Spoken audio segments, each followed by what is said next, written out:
tardes, somos estudiantes del Instituto de Ciencias de la Salud. Actualmente cursamos la licenciatura en Psicología y estamos bajo la guía del docente Milton Niels Medesigo.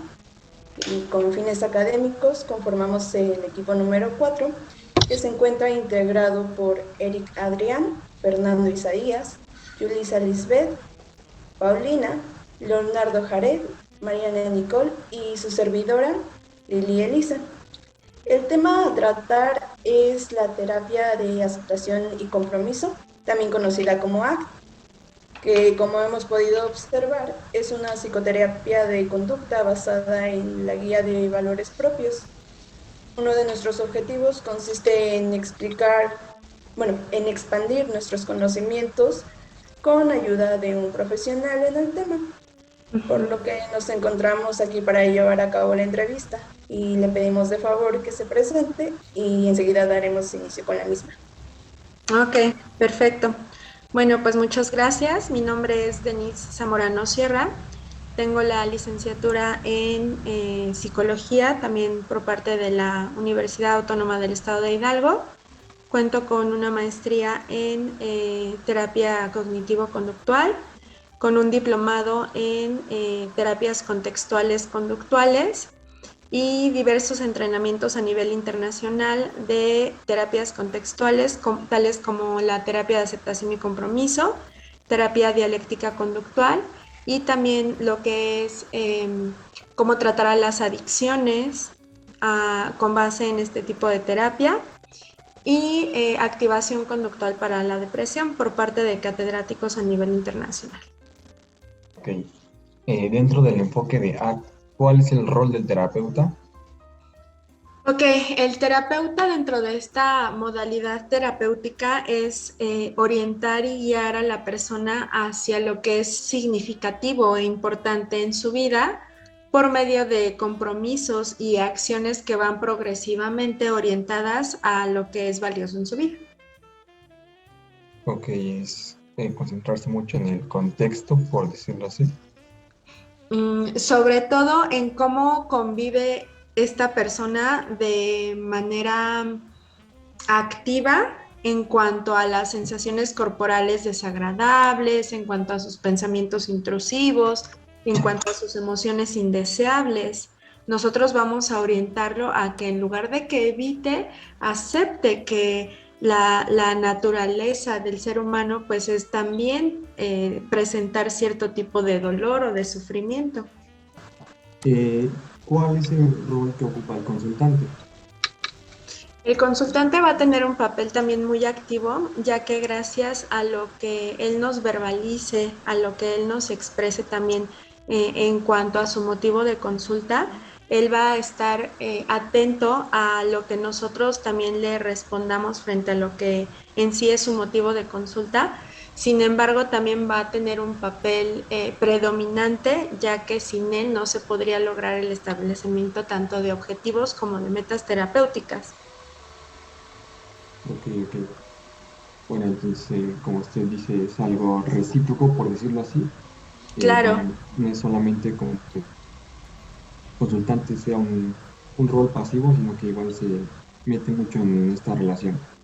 claro, sí, es una relación bidireccional de verbalizaciones, de diálogos, de establecimiento de metas y sobre todo de un compromiso para que podamos lograr un tratamiento efectivo. Ok, sí, muchas gracias. Ujú.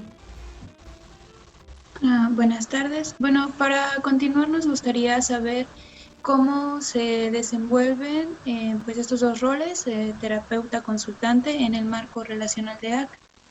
¿Me podrías repetir la pregunta? No te escuché bien, como que se cortó un poquito.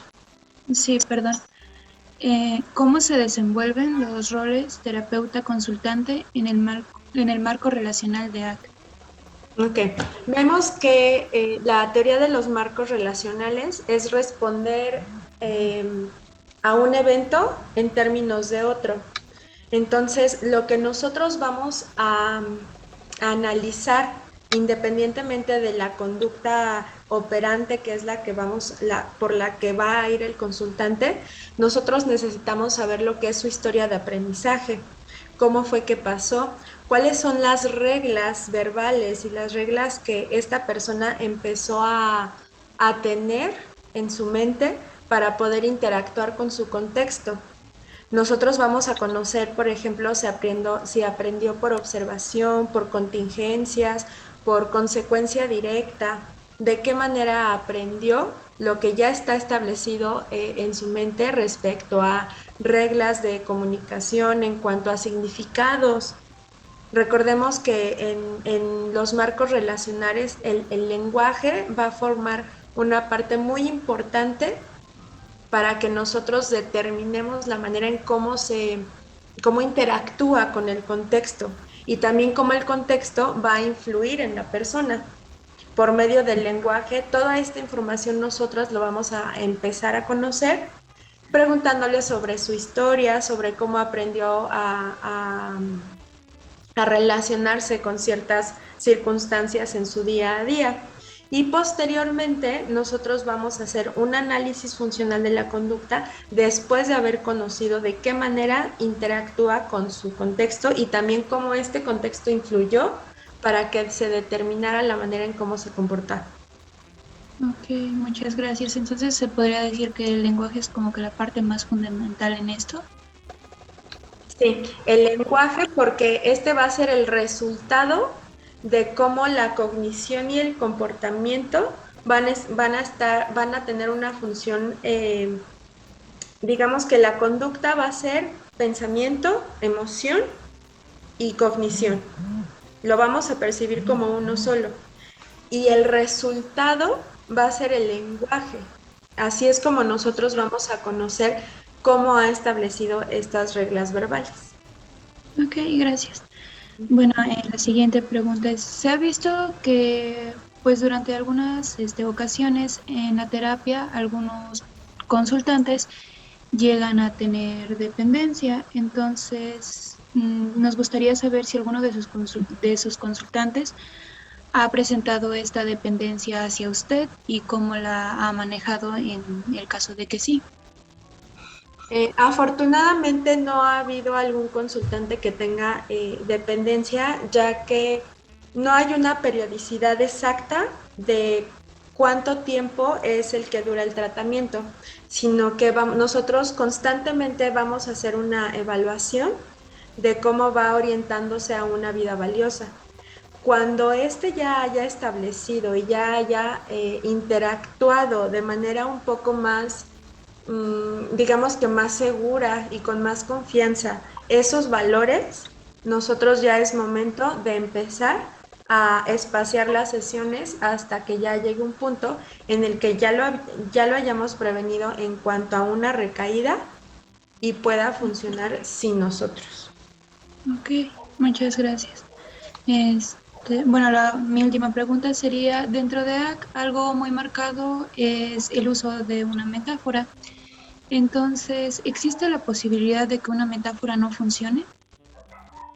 Claro, sí, porque aquí el consultante puede no entenderla o puede tener ciertas barreras para poder comprenderla, como lo es precisamente la historia de aprendizaje, que tenga un pensamiento rígido, que se caracterice por esta dificultad de la toma de decisiones. Entonces, sí, claro, puede haber situaciones en las que la metáfora no funcione y lo que podemos hacer es cambiar de estrategia.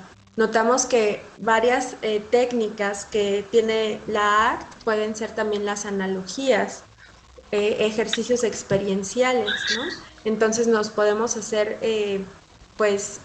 podemos hacer uso de estos tipos de ejercicios en lugar de la metáfora, también dependiendo de cómo el consultante responda a ella. Si nosotros vemos que no lo está entendiendo o en el momento en el que le preguntamos, ¿qué te parece?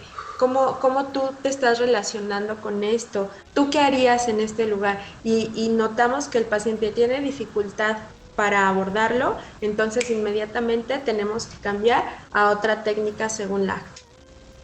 Ok, muchas gracias. Creo que es algo muy interesante el cómo funciona este ámbito de las metáforas. Gracias, Luisa. Bueno, la siguiente pregunta sería, ¿con qué otra terapia ha observado mayor funcionalidad al momento de ponerlas en práctica? Pues lo que es la terapia dialéctica conductual nos ofrece un apoyo un poco más amplio a comparación de la ACT, porque aquí vamos a tratar lo que son los trastornos de la personalidad o las conductas que clínicamente son relevantes y que muchas veces en alguna sintomatología con mayor frecuencia o con mayor intensidad no se puede abordar desde otros enfoques.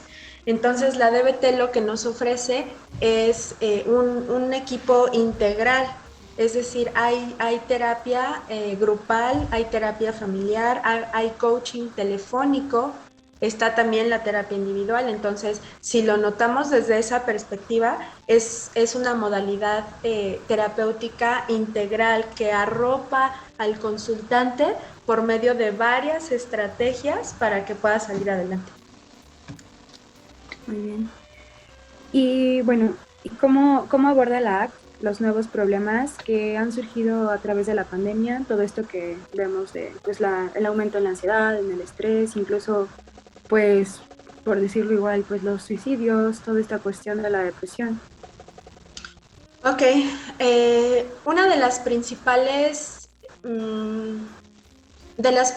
características de la ACT es cuestionar esta normalidad sana, en la que pues a veces fuimos educados en no sentirnos mal, ¿eh? Somos personas demasiado sensibles a lo que sentimos o a lo que pensamos de manera desagradable, ¿no? Tú tienes que estar bien, tú necesitas estar bien. Hay algunos padres de familia que he tenido la oportunidad de tratar y nos habla de yo hago todo para que mi hijo sea feliz, ¿no? Bueno, ¿y por qué siempre vamos a ir orientados a una felicidad? Y gracias a eso tenemos una incapacidad de convivir con lo desagradable. No sabemos cómo convivir con ello. Y esto desagradable puede ser la ansiedad, la depresión, el miedo, el enojo, la frustración. Cuando lo sentimos no sabemos qué hacer con ello y tratamos de evitarlo. Por lo tanto, cuando lo evitamos, en el momento vamos a tener una sensación de alivio, pero lamentablemente va a regresar con mayor intensidad o con mayor frecuencia o las dos. Entonces aquí notamos que gracias a la evitación experiencial, gracias a evitar lo desagradable, estamos alejándonos de una vida valiosa, estamos alejándonos de algo que nos interesa, que es significativo para nuestra vida. ¿Qué es lo más importante para ti? ¿Qué es lo que significa tanto en tu vida? ¿Y de qué manera te estás acercando? ¿Qué tipo de acciones estás haciendo paulatinamente para acercarte a esa vida que quieres vivir? Entonces la ACT trabaja mucho con lo que es la sensación corporal desagradable, los pensamientos intrusivos, las emociones que no nos gusta sentir y que empecemos a convivir con ellas de una manera diferente.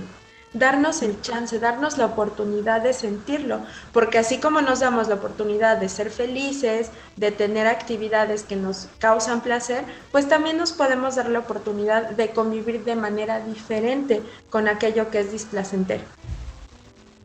Claro, por eso esto que nos mencionaba un poco al principio de las metas, ¿no? Yo imagino que esto va reforzando como el autoestima de la persona. Pequeñas metas y pequeños logros van reafirmando su autoestima. Sí, claro. Yo lo llamaría como un autoconcepto que se va a ir construyendo a base de aceptar que la vida trae situaciones desagradables, que el sufrimiento es inminente porque somos seres humanos y es nuestra naturaleza. Y así como vamos a tener experiencias agradables, también va a haber desagradables. Aquí el punto es de qué manera vamos a convivir con ambas, ¿no? Bueno, a raíz de esto que nos acaba de comentar de la cuestión de... Bueno, es que la pregunta es qué técnicas de la ACT son las que ha implementado en adolescentes a causa de la pandemia. la pregunta es que son un sector que siento yo que es un poco más vulnerable porque están como en esta etapa de descubrimiento. Entonces, en la pandemia fue como encerrarlos y tenerlos cautivos y como que de alguna manera forzarlos a ver estas cuestiones que comenta de que son cosas desagradables, pensamientos que tengan tal vez de sí mismos que no quieren ver. Pero normalmente uno que hace en esa etapa pues es como salir, como distraerse demasiado. Pero en este caso, al estar encerrados en casa y forzados a pues a convivir consigo mismo y quizá con su familia, ¿cuáles son las técnicas que ha empleado con este sector de la población?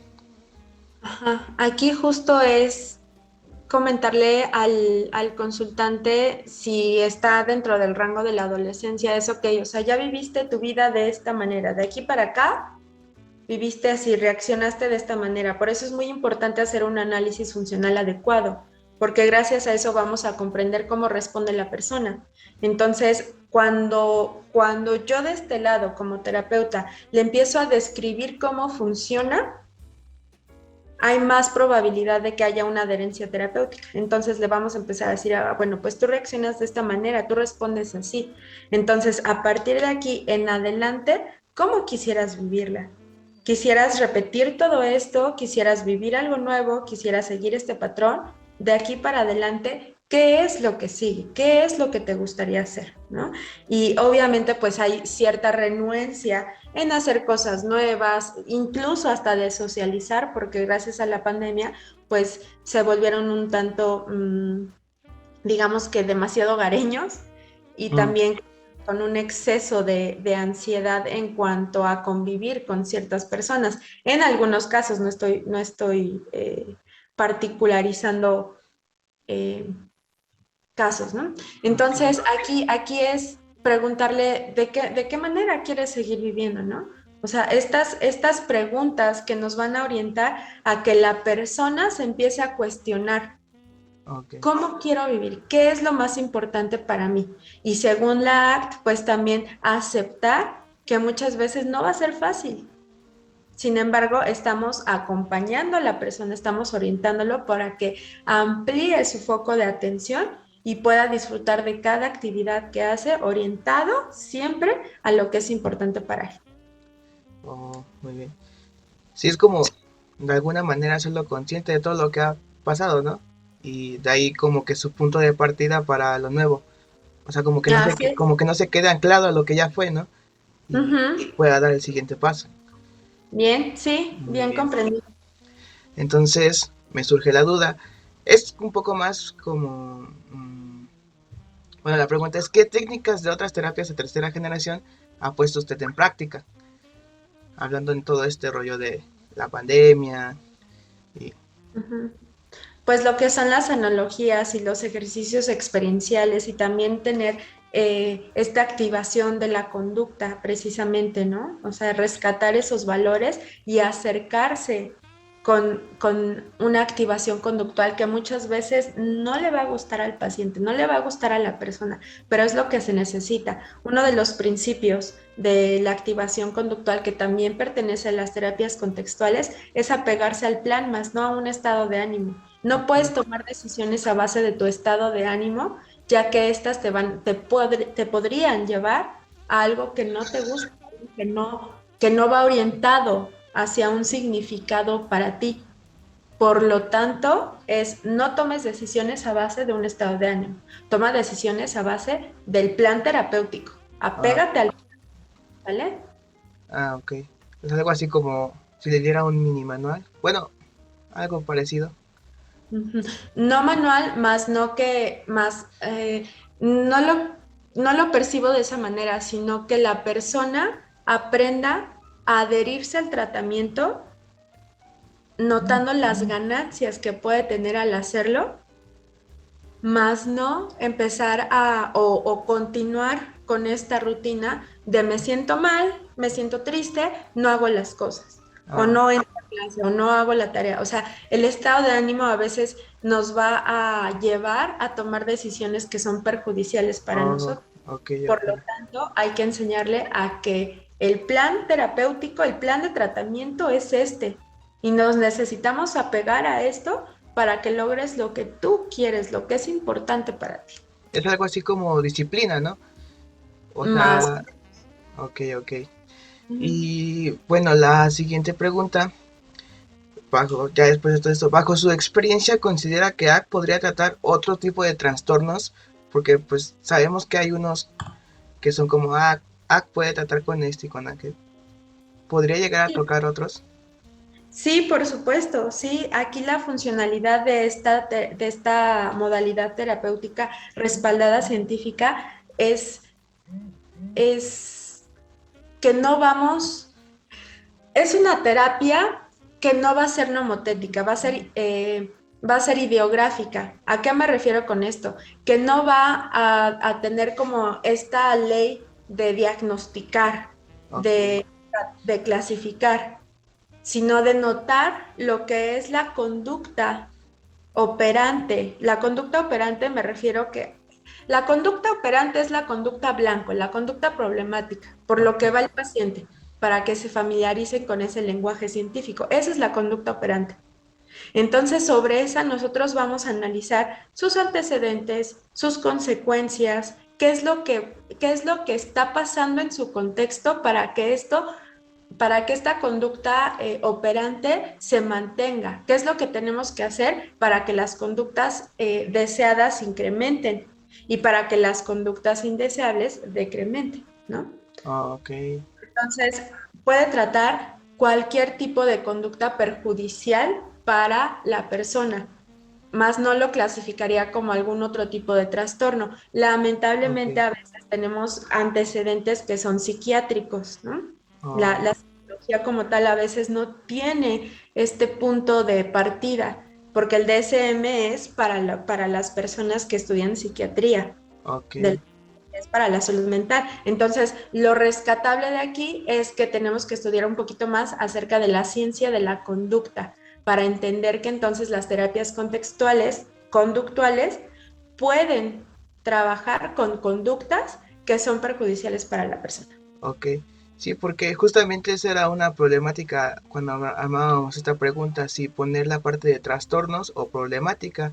Ahora veo que lo ideal era como esa de conducta operante, o sea, la cosa a atacar. Ok. Sí. Uh-huh. Bueno, pues de mi parte eso sería todo. Muchas gracias. Sí. Bueno, continuando, en tu experiencia con el tratamiento de adicciones, ¿cuál considera que es la etapa más importante en el desarrollo del tratamiento para dejar una adicción? Aquí hay dos puntos muy importantes, que es la aceptación y el cambio. Si la persona no acepta que tiene un problema, ojo, un problema más no una enfermedad. Si la persona no acepta que tiene un problema, difícilmente vamos a flexibilizar la intención que la persona tenga de recuperarse. Primero necesitamos orientar a la persona a que acepte el motivo por el que está con nosotros y posteriormente el cambio que va a ir orientado justo a no evitar las experiencias desagradables. Ok, bueno, lo entiendo más como esta parte de que las terapias de tercera generación como tal no diagnostican, entonces al hablar de un problema, no una enfermedad, como que quita ese peso al hablar de esta forma con el consultante, a eso me imagino, ¿no? Sí, muy bien, sí, efectivamente. Ok. Bueno, y continuando, nos gustaría saber cuáles son las medidas que toma en caso de que la terapia o el tratamiento no esté dando el resultado esperado. Cuando nosotros notamos, incluso les damos la confianza a los consultantes de que nos digan también, ¿no? Al final de la sesión, ¿qué te llevas? ¿Qué te pareció? Del 0 al 10, siendo el 10 una excelente calificación. ¿Qué te pareció esta sesión? ¿En qué estamos avanzando? ¿En qué tú crees que nos estamos enfrascando? Etcétera, etcétera. Entonces, afortunadamente, bajo esta modalidad le damos esa confianza al paciente también para que evalúe cómo va dentro de nuestras sesiones, ¿no? Entonces, cuando algo no está funcionando, nosotros tenemos que redireccionar, volver a hacer otra vez un análisis funcional de la conducta y sobre eso también notar de qué manera la persona puede aprender a tener conductas que sean adaptativas a que tenga estrategias de afrontamiento sobre los eventos desagradables y poco a poco empezar, ¿no? Aquí el punto sería hacer una evaluación de nuevo, nosotros mismos plantearnos las metas terapéuticas con base en lo que el paciente nos está diciendo y sobre eso otra vez empezar a trabajar y comunicárselo al paciente. Ok, entonces un punto importante sería una retroalimentación siempre con el paciente que ayude a que vaya trabajando con este autoconcepto que antes nos mencionó en preguntas anteriores, así como que él también vaya viendo los avances, tal vez. Sí, claro, sí, Ok. definitivamente. Uh-huh. Bueno, para continuar, la siguiente pregunta va enfocada con su trabajo en la investigación con adicciones y queríamos saber cuáles son las adicciones que principalmente ha abordado en consulta. Marihuana y alcohol son de las sustancias que más prevalecen en edad adolescente y adulto joven. Estas son las dos que más prevalecen. Y bueno, tomando en cuenta la primera cosa, que pues estos niveles hayan aumentado, o sea, y que el consumo también ahora de las anfetaminas, que es el cristal, ahora sea un tema importante. Claro, yo creo que ahorita en la actualidad hay demasiadas sustancias y demasiados psicotrópicos como para considerar solamente las anfetaminas. Por ejemplo, hay aerosoles, hay gotas y hay sustancias que muchas veces los adolescentes han considerado pues un escape, una fuga disociativa para poder consumirlos que pues obviamente experimentan placer. Entonces, hay una amplia gama, sí, claro. Sin embargo, al menos en mi experiencia, lo que más se ha tratado pues es el alcance rápido y pues hasta cierto punto en algún nivel socioeconómico pues vemos que el alcohol y la marihuana a comparación de la metanfetamina o los aerosoles, etcétera, pues tienen un alcance un poquito más fácil, ¿no? Ok, muchas gracias. Bueno, de por sí, pues sí, tenemos que el consumo de alcohol es algo legal, pues es algo que es interesante, y pues el consumo de marihuana en México, pues es bien sabido que tiene un alto índice. Y muchas gracias. Sí, de nada. Ok. Bueno, a raíz de esto me surge la duda si al hablar de adicciones solamente habla en cuanto a sustancias. O sea, igual puede llegar a ser un tipo de adicción en cuanto, por ejemplo, hay gente que es muy adicta al celular, a los videojuegos, a otras cuestiones que no necesariamente son sustancias nocivas. Ajá, Y sí. quería ver si usted ha trabajado con algo así o ha tenido algún caso con alguien Ujú. que tenga este tipo de, pues vaya, como que pierde el control al momento de no despegarse de la pantalla. Y digo, con esto de la pandemia igual, siento que muchas personas estuvieron así, como de, tal vez no se drogaban, pero estar en Facebook, YouTube, muchas plataformas, incluso Netflix, no lo sé. Ujú, claro, claro, claro. No he atendido casos particularmente de esto, sin embargo, es un factor que predomina en la queja de los padres de familia porque asimismo pues dicen es que no quieren hacer otra cosa, no quieren salir, no quieren socializar, no quieren ir al cine, no quieren acompañarme por estar en el celular, por estar en la pantalla, etcétera. Entonces, pues sí vemos que lamentablemente hay cierta dependencia hacia este tipo de actividades, ¿no? Sin embargo, es un factor que predomina en cuanto a una evitación de la socialización o alguna evitación en cuanto a un ambiente que se ha percibido como aversivo, ¿no? Por ejemplo, salir a convivir con los papás o con la familia se considera como algo aversivo para el adolescente o el adulto joven y por lo tanto, pues prefiero mejor pasar ese tiempo en la pantalla que me distrae, que me hace sentir bien, satisfactorio o pleno y por lo tanto, pues trato de evitar estas experiencias que no me gustan, ¿no? Yo en lo personal un caso particular no he tratado, pero sí he tratado adolescentes o adultos jóvenes tienen que tienen este síntoma, pero que más allá de eso no es una adicción como tal, sino como una evitación de experiencias que pueden ser consideradas como desagradables o aversivas. Ok, entonces esto me lleva a la siguiente pregunta, que es si nota algún aumento en el consumo de sustancias nocivas a raíz de la pandemia. Sí, sí, y esto ya es más en los adultos maduros, ¿no?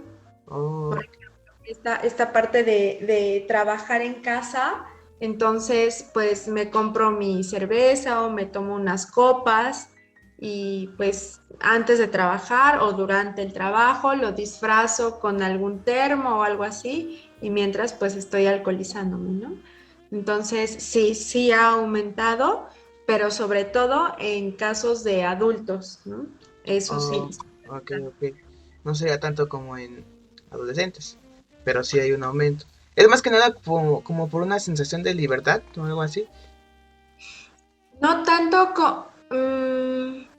yo lo manejaría más como esa evitación, ¿no? O sea, Oh, si yo tengo un ambiente perjudicial o disfuncional dentro de casa, entonces, y no puedo salir de ella, porque antes mi fuga pues era el trabajo, y ahorita mi trabajo está dentro de mi ambiente disfuncional, entonces lo que pueda yo hacer para evitar ese constante contacto o esa interacción con mi contexto que me representa, que me relaciono de manera desagradable, pues entonces tengo que buscar algo, ¿no? Y en este caso, pues lamentablemente es el alcohol o es fumar cigarro o es fumar cannabis o etcétera.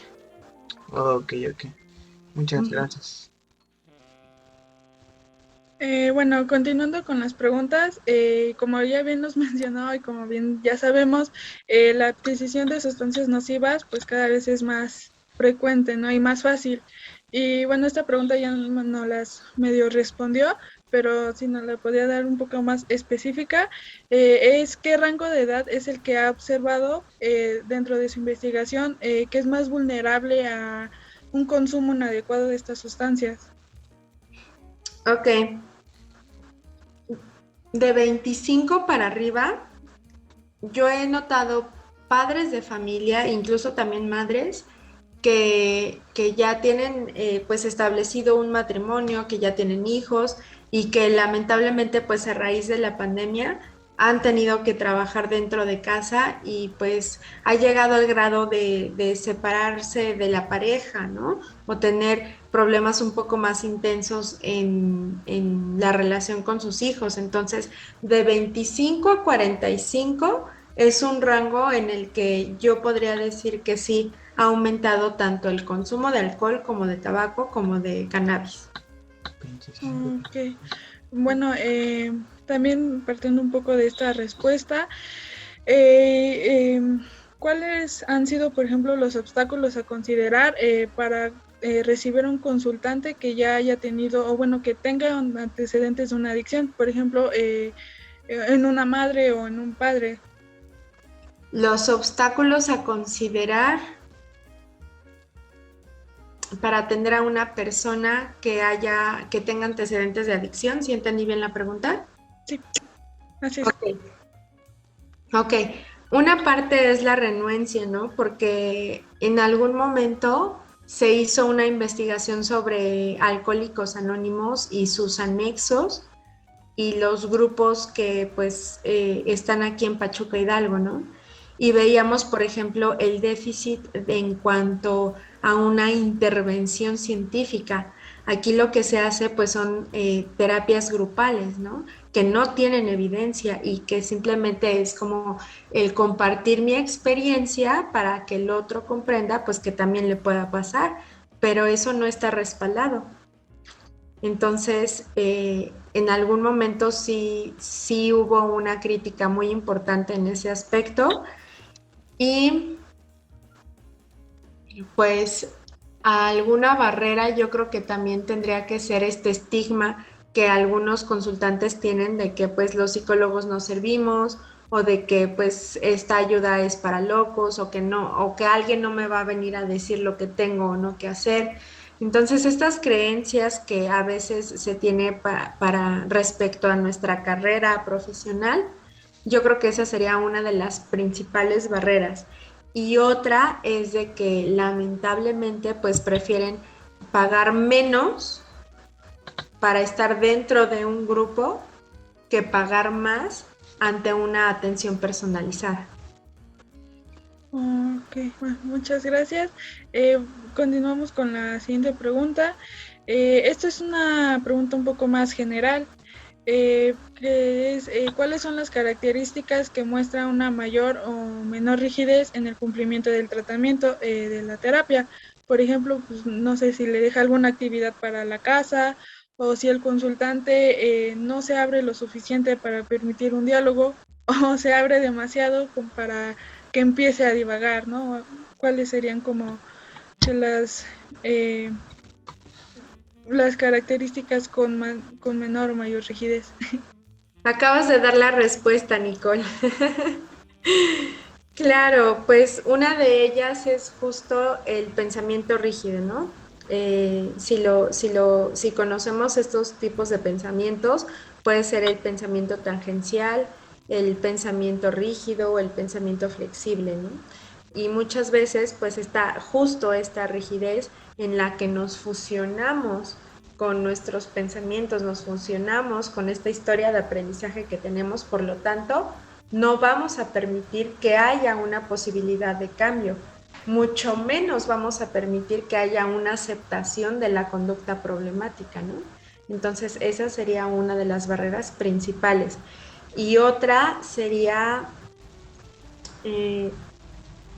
justo que lamentablemente el terapeuta no tenga esas bases suficientes para poder modificar el estilo del plan de tratamiento. Tal vez las estrategias sean claras en cuanto a una revisión clínica, pero la manera en cómo las está ejecutando, tal vez ahí haya algo que se tenga que modificar para que justo la relación terapéutica, como la primera pregunta que me hicieron, la relación terapéutica no se esté dando de manera eficaz y factible, ¿no? Entonces ahí sí tendríamos que redireccionar qué es lo que yo estoy dejando de hacer para que él no comprenda el objetivo del tratamiento, ¿no? Y por lo tanto las metas a seguir estén difusas. Muchas gracias. A ti.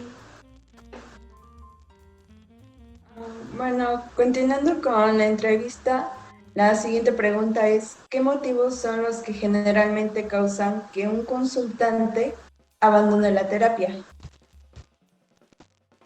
Muchas veces cuando confrontamos al consultante, y no lo digo que sea una manera agresiva, sino que a través de, por ejemplo, en ACT y en DBT, en terapia dialéctica conductual, se maneja mucho lo que son los estilos de comunicación.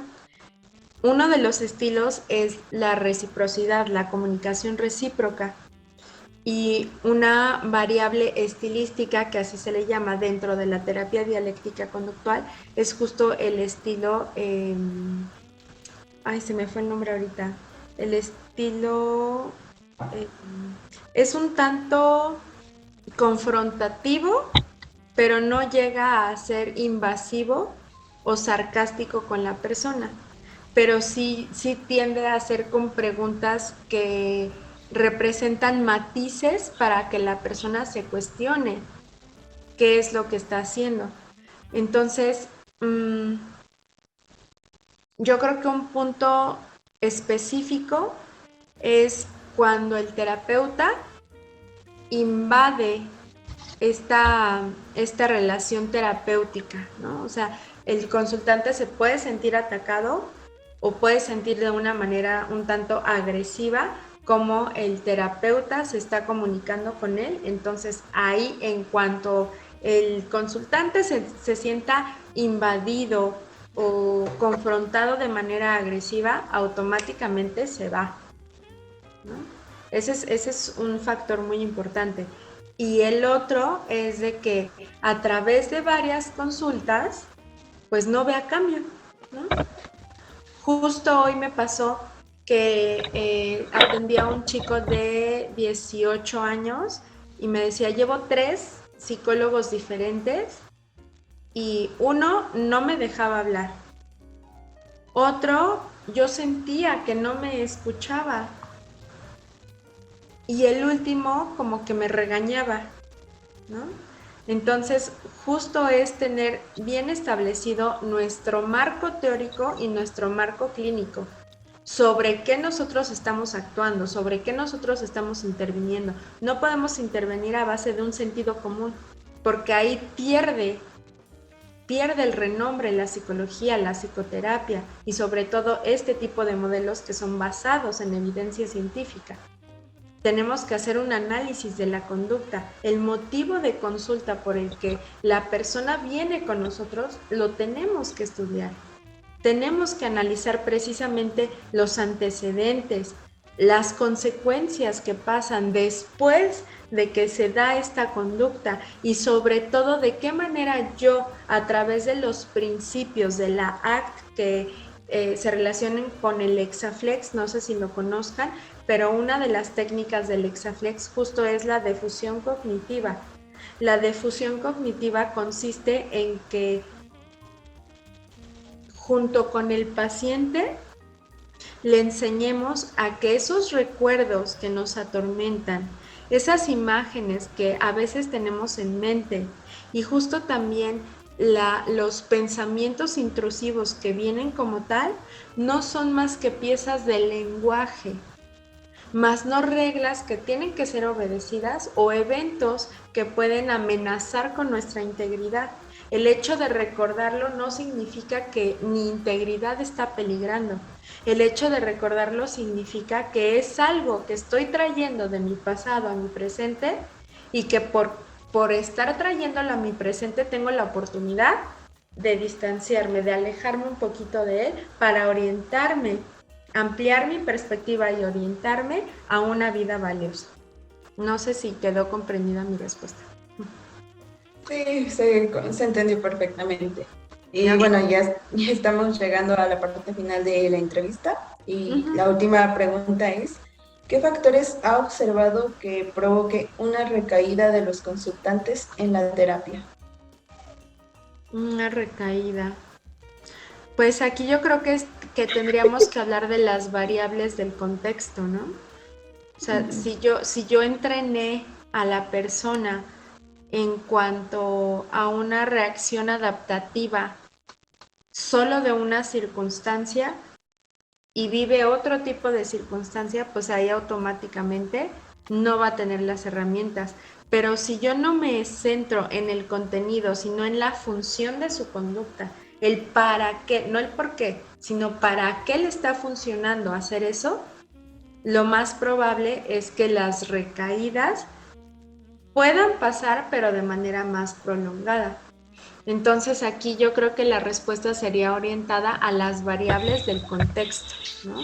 Y también a la parte de cómo la persona tomaría estos nuevos cambios, ¿no? Porque sabemos que los cambios conllevan emociones, vulnerabilidad y en muchos casos miedo, ¿no? Incertidumbre.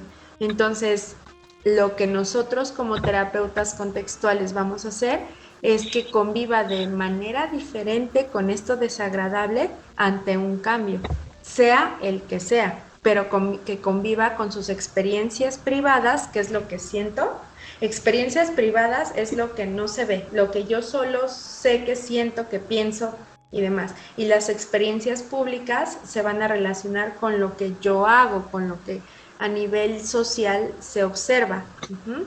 Entonces aquí vamos a reeducar al paciente para que justo en sus experiencias privadas sepa convivir de manera diferente con ellas para que precisamente no recaiga.